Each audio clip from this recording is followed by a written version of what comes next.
Welcome to the channel, everybody. Iran dropped a AI-generated video yesterday that shows them supposedly sinking the USS Abraham Lincoln and all of its escorts, mind you. Not just the carrier, but everything else. Here's a little sneak peek at that video. Wow. Yeah, very interesting, right? And even the US forces on the ship are wearing World War II outfits. So you can tell that there is a lot of accuracies in this video. But throughout the video, you see waves of drones, ballistic missiles, and also the Fatah 2 hypersonic missile hammering the carrier until it basically breaks apart. We'll do a full reaction to that video at the end, so stay to the end of the video for that.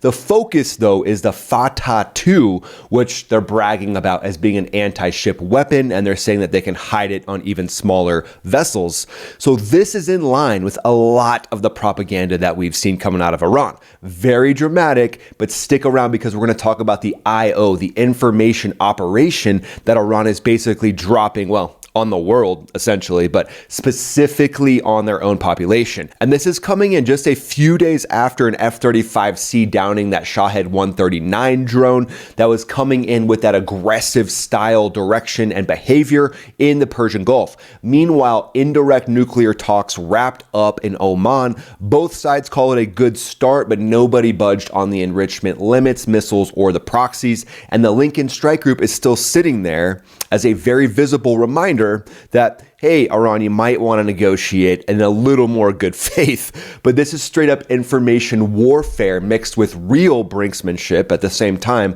with the talks going on. And it matters because carriers are the ultimate symbol of projecting force anywhere on the planet. And Iran's basically flipping the middle finger towards those carriers. They're trying to get a rise out of the US Navy with this video. Obviously, it's essentially like Iceman trying to psych out Maverick and Top Gun, but not as cool. You're everyone's problem. That's because every time you go up in the air, you're unsafe. I don't like you because you're dangerous. That's right. All right, but let's talk about what Iran actually put out. The video pushed by IRGC linked media is pure propaganda. It shows those swarms of Shahed drones coming in low, ballistic missiles, Fatah 2, dramatic shots of the Lincoln being sunk, escorts taking hits, classic Tehran-style Hollywood moves. They definitely want to show that they have bite, but at the same time, a lot of the things they're doing are completely unrealistic. We're going to review this full video, but we're also going to review some of the propaganda that they put out during the 12-day war, just to prepare you for the exact style of propaganda that we'll likely see coming out of Iran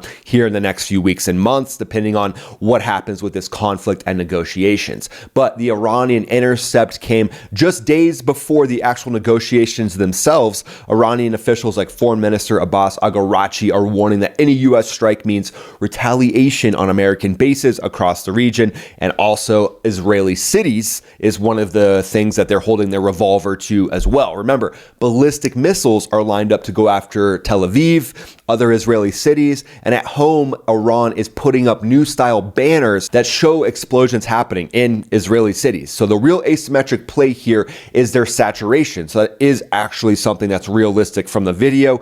Shahed 136, 139 drones, they're cheap. I mean, they can basically launch these things all day long and it doesn't impact them economically because they're so cheap. So $20,000 to $30,000 a pop. They're slow, 120 miles per hour or so, but they're launched in massive numbers from ground sites, trucks, and their goal is to overwhelm radars and force defenders to burn expensive missiles. That's their whole goal, to run the US out of missiles. And you can bet they've got an estimation of how many interceptors the Iron Dome has in Israel, and then they're going to mix in decoys, electronic jamming to saturate and overwhelm the defenses. And then all the different fast boats that they're working in. That's something that I've talked about on the channel before.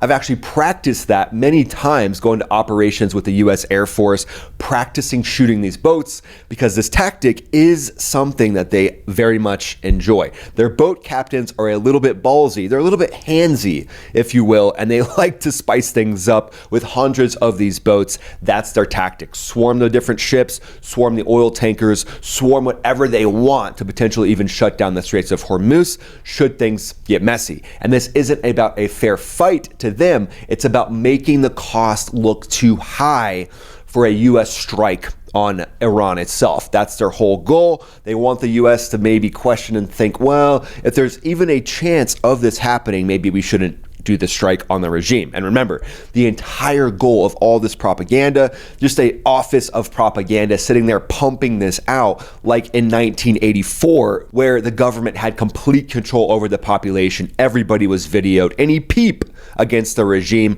was shut down and you were basically executed. That's exactly what we're seeing here out of the Iranian regime. So the propaganda machine is very strong. It's kind of like Apollo Creed running his mouth before stepping into the ring with Rocky for the second time. But now I'm going to do a quick explanation of what would be competing against this exact scenario, and then after I do that, I'll react to the full video. So the F-35C is on the USS Abraham Lincoln. That's kind of the outer line of defense, on the outskirts. So that's the stealthy, sensor-packed naval version. Big wings, reinforced gear for arrested landings. The power plant pushes 43,000 pounds of thrust with afterburner. Combat radius of 700 miles on internal fuel. It's perfect for strike missions or combat air patrols to protect the actual ship itself. It uses crazy sensor fusion to spot low observable threats like drone swarms very early, and then it can share that data across the whole group. And the EA-18G Growler is the electronic warfare beast that's riding shotgun with the F-35C. That's got 2 GE F414 engines, 1,300 miles per hour. Oof. No big deal. And its job is to jam enemy radars and comms, so hopefully those drones would lose link and lose guidance and just pummel into the ocean. And then don't sleep on the E-2D Advanced Hawkeye either. That turboprop bird flies high and it gives the group eyes out hundreds of nautical miles, and it can cue in everyone else to where these drone swarms are coming from. These airframes turn the carrier from a big target into a mobile networked fortress that can outsee and outreach any of these Iranian threats, in my opinion. And remember, the F-35C isn't afraid. It's got the thrust to penetrate deep into hostile airspace and get the job done in those tight spaces. So here we go, guys. Pop to X for a second for that review, but I found this video first. It's a member of the IRGC stroking this nuclear weapon. Very interesting. That's also some of the propaganda that's coming out of Iran. But let's go ahead and pop to this actual video itself. Here we go. We'll do the full run through, and yeah, it's going to be very interesting.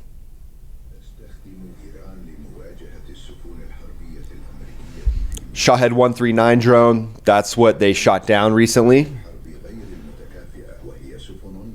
There's the carrier, destroyer. Oh, nice. Very apocalyptic looking video. Yep, so those radars, those have been upgraded by Russia and China supposedly. So that is actually something that could be going on. And then now here's them launching those anti-ship weapons. And they definitely have a lot of these batteries. But the question is, would these still be usable? And there we go. There's the U.S. troops, the seamen on the ship wearing World War II uniforms. Basically just acting like sitting ducks. Yeah, I'm sure that's exactly what the U.S. Navy would be doing. But then this boat swarm tactic, that is true. That is exactly what they would be doing. So that's not an actual falsity. And then as well as the drones. Those are Shahed 136s, Russian, Iranian drones. And then they're definitely overestimating the damage that those things would do to the actual ships themselves. But you wouldn't want one to hit one. That wouldn't be the goal, obviously. Little torpedo action, no defenses, obviously. And then all the barnacles on the bottom of the ship. That's so funny. All right, then them mining the Straits of Hormuz, that's obviously something that they are doing. So they're basically showing everything of their real tactics. They're just way overestimating their ability to execute. And then there's Fatah 2 missiles. So you would have to strike these down and take these things out. There they go. Yep, so basically showing no defenses against any of their weapons. Dude. These guys. Yeah, I'm sure the US Navy would just have all of the F-35s just sitting there. Then there's the brainwashed IRGC. Oh, they're actually capturing. They're capturing the U.S. Navy. Yeah, the U.S. Navy just gave up. Yeah. So as you can see, that's the level of propaganda that the regime is spouting off. But the carrier group's real shield is layered. So having a situation like this is what it's built to prevent.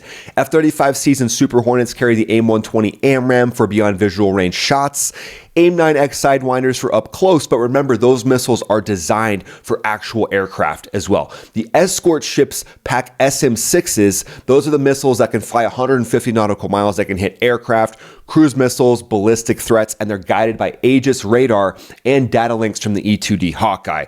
So a lot of those are built for actual supersonic aircraft. So when it comes to cheap drone swarms, think electronic warfare, so actually disrupting the swarm itself, and then obviously trying to use microwave technology, if at all possible, to take down that swarm. A lot of the technology from Epirus looks very capable, so that could be intertwined and integrated into the actual defenses as well. But then closer in, you've got the evolved Sea Sparrow, the C-RAM, and then the Phalanx Sea-Whiz. That's a 20mm Gatling gun, spins at 4,500 rounds per minute for anything that leaks through any of those outer defenses, and then Tomahawks from the destroyers or subs can obviously strike back any of these potential locations where these Fatah 2 missiles are coming off as well. But overall, beauty is the full integration here because everything talks to each other via that secure link, and that's one of the main things you have to have. That's one of the main things that separates the US military from everyone else.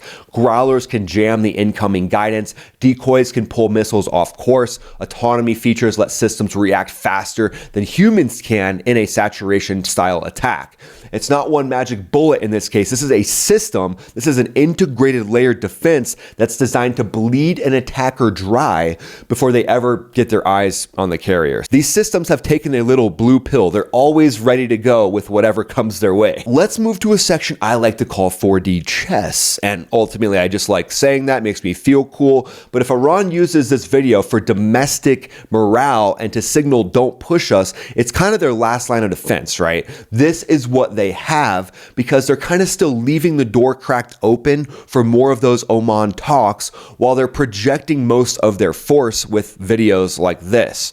So they're trying to instill doubt into the United States, into the negotiations, into what could happen should this actually turn into a regional conflict. And the regime is defiant publicly, but calculated privately and likely privately in the actual talks themselves. They're much less defiant. They want sanctions relief and they want to keep enrichment, but they're not suicidal. So them putting these things out, they're kind of like, yeah, that's just what we do. Yeah, that's just what we do here. But yeah, let's negotiate. We want to negotiate. But these videos, well, we're not sure who's actually putting out these videos. But the risks are real here because a misread drone or a fast boat in the Straits of Hormuz could spark this entire conflict. Oil markets would go nuts, proxies would light up, and then Israel's watching every move. With an impending meeting between President Trump and Benjamin Netanyahu, likely Israel's also talking about what do they get and what kind of concessions will come for the ballistic missile program, which is likely one of the biggest threats to Israel besides the nuclear program itself. So Iran's basically in their own episode of Game of Thrones. They're playing all sides and they typically always have a hidden agenda. But let's move to a hypothetical situation of what the reaction would be should this go hot. So let's say it's an afternoon in the Arabian Sea. The E-2D Hawkeye spots a big swarm of Shahed drones. Iran has decided the negotiations aren't working and they're just getting desperate. Shahed 139s, Shahed 136s coming in at 120 nautical miles each, and then a mixed indication of Fatah 2s that are getting ready to launch on shore. So the alarm bells would sound, F-35C Super Hornets would blast off of the deck, Growlers would be jamming as much of the drones as they possibly could, Aegis destroyers would be rippling SM-6s that would scream out at Mach 3+, knocking down the hypersonic weapons and some of the lead parts of the drone swarm if they needed to. But then some leakers would get close. Super Hornets would be loaded down with anti-drone rockets. They'd be launching all of those, likely 60 or so of those each, and then they'd switch to guns, striking down hundreds of these different drones. And then inside of 5 miles, the phalanx guns would light up. Tracers would be ripping up the sky. Fast boats would be trying to join the party, but they'd get lit up by hellfires from the air wing, from different assets up above. In under 10 minutes, the swarm would likely be shredded. But this would be a dangerous scenario since even one of these fast boats getting through could be a big problem. But at this point, with all the different layered defenses, the Lincoln has the opportunity to take 0 hits while Iran loses a pile of irreplaceable assets. The group would stay on station and both sides would get a very expensive lesson in what real layered defenses look like. But the information operations angle here is huge because the video that we saw, that's a textbook example of psychological warfare.